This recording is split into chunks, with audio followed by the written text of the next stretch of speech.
Selamat bertemu kembali dalam sesi pembahasan tentang berbagai topik ekonomi yang dimana hari ini kita berbicara tentang ekonomi mikro. Dalam sebuah perekonomian kita mesti paham bahwa di semua negara itu pasti memiliki berbagai macam persoalan atau permasalahan yang mesti harus dicarikan solusinya. Baik itu perekonomian dalam lingkup ekonomi makro maupun mikro. Namun yang pasti, kedua sektor ruang lingkup makro maupun mikro ekonomi ini tentu saling berkaitan sehingga pemecahannya pun tidak bisa saling terpisah. Harus terpadu di antara berbagai kontekstual dari sudut pandang mikro maupun makroekonomi.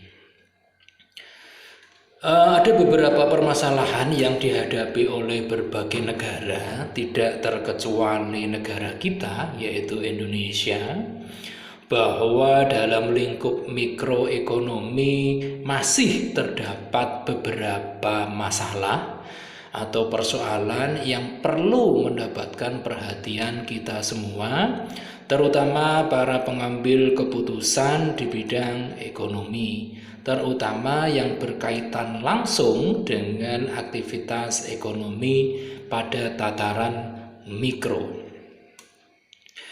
Ada beberapa masalah yang cukup mendesak yang dihadapi oleh negara kita, tidak hanya di beberapa daerah tapi hampir di semua daerah menghadapi persoalan yang kurang lebihnya hampir sama. Adapun beberapa persoalan itu yang masih memerlukan berbagai solusi untuk mengatasinya. Yang pertama adalah masih adanya harga dasar beberapa komoditas yang cukup tinggi.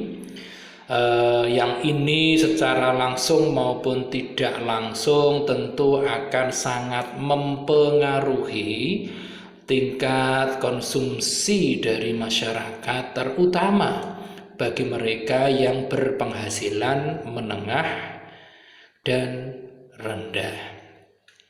Tentu harga dasar ini tentu mendapatkan perhatian kita semua, terutama bagi produk-produk yang menyangkut hajat hidup orang banyak. Seperti halnya harga-harga bahan pokok, terutama beras, kemudian ada gula, kemudian ada hal-hal lain yang juga mendapatkan perhatian, terutama di saat-saat tertentu, misalnya harga cabai, kemudian harga bawang merah, dan sebagainya, dan tidak terkecuali juga minyak goreng, dan sebagainya. Ini tentu menjadi persoalan tersendiri karena ini berkaitan dengan hukum ekonomi yang bersifat sudah klasik, yaitu antara permintaan dan penawaran.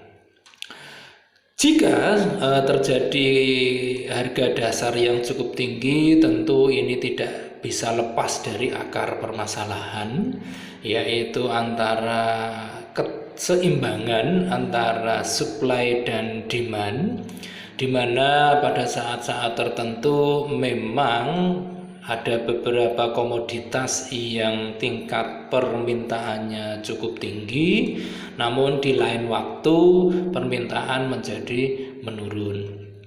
Oleh karena itu, pemerintah perlu mengambil beberapa sikap yang tentu harus bijaksana dalam rangka untuk menekan harga dasar berbagai kebutuhan, terutama kebutuhan pokok yang menguasai hajat hidup orang banyak.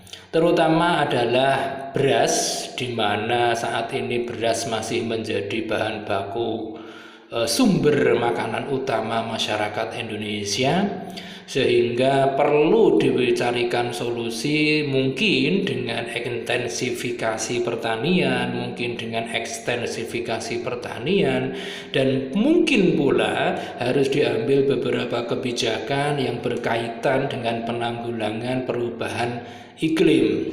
Hal ini mengingat yang namanya produk-produk pertanian itu sangat tergantung kepada iklim. Meskipun pemerintah sudah dengan sekuat tenaga sejak zaman Orde Baru telah mengembangkan berbagai infrastruktur pertanian yang berupa bendungan di mana-mana. Namun dengan perubahan iklim yang semakin masif saat ini, banyak sekali bendungan kita yang notabene harusnya menjadi pensuplai air bagi lahan-lahan pertanian, namun juga akan mengalami kekurangan karena memang perubahan iklim yang sedemikian drastis. Kemudian ada persoalan lain yang diantaranya adalah berkaitan dengan BBM, di mana salah satu produk dari BBM ini juga merupakan sumber energi utama yang banyak digunakan oleh masyarakat kita. Oleh karena itu pemerintah dengan segala kekuatan dan kebijakannya masih terus memberikan subsidi energi, terutama energi bahan bakar minyak dan listrik, walaupun dalam hari-hari terakhir, tahun-tahun terakhir, besaran angka subsidi itu terus meningkat. Namun disinilah tantangan di mana pemerintah negara harus hadir untuk melindungi warganya, terutama yang berkaitan dengan ketersediaan bahan bakar minyak. Mengingat bahan bakar minyak ini merupakan salah satu sumber utama dari sebuah kebutuhan pokok masyarakat yang memiliki implikasi yang sangat luas jika terjadi kenaikan harga. Oleh karena itu pemerintah perlu mengambil sebuah kebijakan di mana akan ketersediaan bahan bakar minyak itu tidak terganggu antara supply-nya dan distribusinya. Mengingat seringkali kita mendengar dari berbagai media, dari berbagai majalah, berbagai koran, berbagai media informasi lainnya yang menayangkan, memberitakan bahwa di daerah tertentu sedang terjadi kelangkaan bahan bakar tertentu.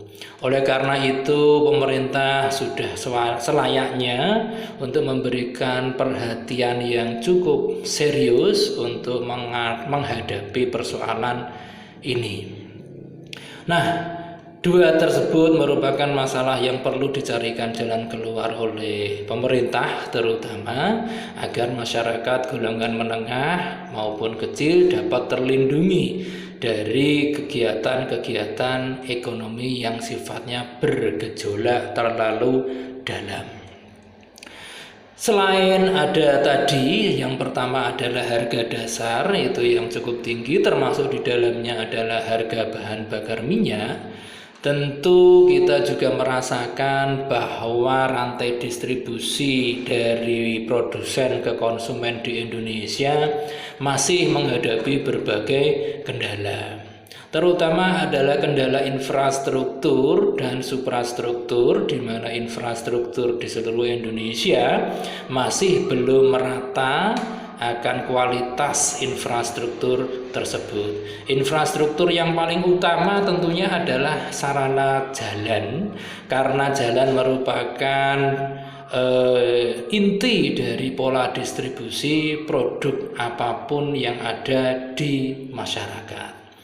Jika fasilitas jalan itu menunjang dengan baik, tentu masyarakat kita akan memutar ekonominya dengan lebih cepat dan bergairah. Namun jika suatu daerah itu mengalami dan memiliki sarana jalan yang kurang berkualitas, tentu akan sangat berakibat bagi mereka yang berada di lingkungan daerah-daerah yang fasilitas jalannya belumlah sebagus yang diharapkan. Oleh karena itu kita patut mengapresiasi dari kita bahwa pemerintah terus melakukan perbaikan, terutama dalam infrastruktur ketersediaan jalan, guna menunjang sektor-sektor lain, terutama sektor pertanian, di mana sektor pertanian merupakan cikal bakal berbagai kebutuhan manusia. Karena memang pertanian itu merupakan produk-produk yang tidak bisa ditunda ketersediaannya. Perut manusia paling-paling hanya bisa menunda rasa lapar itu hanya hitungan jam. Tidak bisa mereka rasa lapar itu ditunda sampai sekian hari, apalagi sekian bulan. Oleh karena itu masyarakat kita perlu mendapatkan apresiasi, terutama dari semakin meningkatnya pemasukan pajak, sehingga pemerintah memiliki kesempatan, ruang dan waktu untuk terus memberikan perbaikan-perbaikan sarana dan prasarana, terutama sarana jalan. Tentu ini menjadi tantangan kita bersama, dan daerah-daerah rata-rata sudah memiliki jalur-jalur distribusi yang cukup baik saat ini. Namun juga perlu diingat masih banyak saudara-saudara kita yang tinggal di daerah-daerah, terutama di daerah-daerah pedalaman, daerah-daerah terluar yang perlu mendapatkan perhatian dari pemerintah. Nah, untuk distribusi ini sendiri tidak berhenti hanya pada sampai di ketersediaan infrastruktur jalan. Namun juga bagaimana kelancaran dari pola distribusi itu, terutama berbagai masalah yang sebetulnya itu bukan masalah ekonomi secara langsung. Seperti yang kita tahu bahwa seringkali ada pemberitaan bahwa pola distribusi di negara kita itu masih dihantui dengan keberadaan yang namanya pungutan liar. Nah, ini tentu menjadi persoalan tersendiri bagi kegiatan ekonomi. Karena apa? Karena pungutan liar itu merupakan salah satu hantu yang paling menakutkan, terutama bagi mereka yang berada pada pola-pola distribusi produsen ke konsumen. Tentu ini merupakan tantangan terutama bagi kepolisian negara kita untuk paling tidak meminimalisasi proses-proses yang namanya pungutan liar. Saya kira untuk pungutan liar sudah ada komitmen dari pihak Kepolisian Negara Republik Indonesia untuk terus membasmi dan meminimalisasi kegiatan-kegiatan seperti itu. Nah, ada beberapa persoalan lain selain yang namanya pungutan liar, yaitu adalah masalah ketersediaan lahan, terutama di mana saat ini peruntukan lahan di Indonesia itu sedang terjadi degradasi, terutama ketersediaan atau peralihan fungsi dari jalur-jalur pertanian, lahan-lahan pertanian menjadi jalur-jalur atau lahan-lahan industri baru. Memang ini menjadi salah satu resiko bagi negara yang akan memasuki dunia baru, yaitu industrialisasi. Namun sebaiknya pemerintah juga harus mengambil sebuah kebijakan bahwa lahan-lahan yang sekiranya itu menjadi jalur hijau untuk pertanian, terutama digunakan untuk memang pertanian, jangan digunakan atau dialihfungsikan untuk kegiatan-kegiatan non pertanian. Nah, salah satu yang menjadi penyebab utama alih fungsi lahan di negara kita adalah memang industrialisasi di Indonesia ini kita tahu masih terpusat pada berbagai daerah saja, terutama di Pulau Jawa yang dimana luas wilayahnya tidak diimbangi dengan ketersediaan lahan. Namun dengan semakin banyaknya jumlah penduduk yang ada, maka ketersediaan lahan itu kita geser untuk diarahkan ke daerah-daerah yang masih memungkinkan untuk industrialisasi. Apalagi sekarang pemerintah sedang membuat sebuah mega proyek yang namanya Ibu Kota Negara, di Kalimantan, dengan harapan mudah-mudahan Kalimantan sebagai sentra negara Indonesia nantinya akan berakibat positif bagi daerah-daerah lain di luar Pulau Jawa. Oleh karena tantangan ekonomi yang masih sangat banyak ini, terutama dari sisi mikroekonomi, tentu pemerintah juga harus memperhatikan sisi-sisi dari mikroekonomi, terutama dari ketersediaan industri yang mampu menyediakan berbagai produk untuk kebutuhan masyarakat. Salah satu kegiatan-kegiatan ekonomi itu bagi perusahaan-perusahaan besar terutama adalah tantangan di bidang upah minimum kabupaten, kota madya, atau provinsi. Nah, tentu perlu diambil sebuah kebijakan di mana pemerintah memberikan atau menetapkan angka-angka yang rasional yang dapat diterima oleh berbagai pihak, terutama dari kalangan pengusaha dan karyawan atau buruh, sehingga ditemukan titik ketemu yang realistis berapa kekuatan perusahaan untuk membayar karyawannya, sementara karyawan menerima hak-haknya cukup untuk menghidupi kehidupan mereka. Apalagi untuk tahun-tahun terakhir ini banyak sekali kebijakan-kebijakan pemerintah yang cukup mendorong terjadinya kenaikan harga barang, terutama dimulai dari kenaikan harga bahan bakar minyak dan energi listrik. Walaupun pemerintah telah melindungi bagi sebagian masyarakat kita yang dalam kondisi tanda kutip belum mampu dengan wujud kebijakan subsidi. Oleh karena itu kita patut bersyukur bahwa ekonomi Indonesia sampai saat ini masih berjalan positif. Artinya pertumbuhan ekonomi di Indonesia masih berada jauh di atas negara-negara sahabat kita di luar sana, di mana masih banyak negara-negara yang belum sanggup pulih, terutama dari hantaman COVID-19 yang memang telah meluluh lantahkan sisi-sisi dan sendi-sendi ekonomi dunia. Namun Indonesia saat ini dengan berbagai kebijakan yang melindungi para pengusaha maupun para masyarakat atau konsumen masih sanggup untuk berada pada angka pertumbuhan sekitar di atas 5%. Namun masih ada hantu juga untuk masalah ekonomi ini, misalnya adalah inflasi yang cukup tinggi dan itu memungkinkan untuk terus diturunkan sehingga daya beli masyarakat bisa dapat dijaga demi keberlangsungan roda perekonomian. Karena kalau roda perekonomian tetap terjalin dengan baik, maka perusahaan juga masih dapat menikmati keuntungan, dapat membagikan dividen, dapat mensejahterakan karyawannya dan sebagainya dan sebagainya.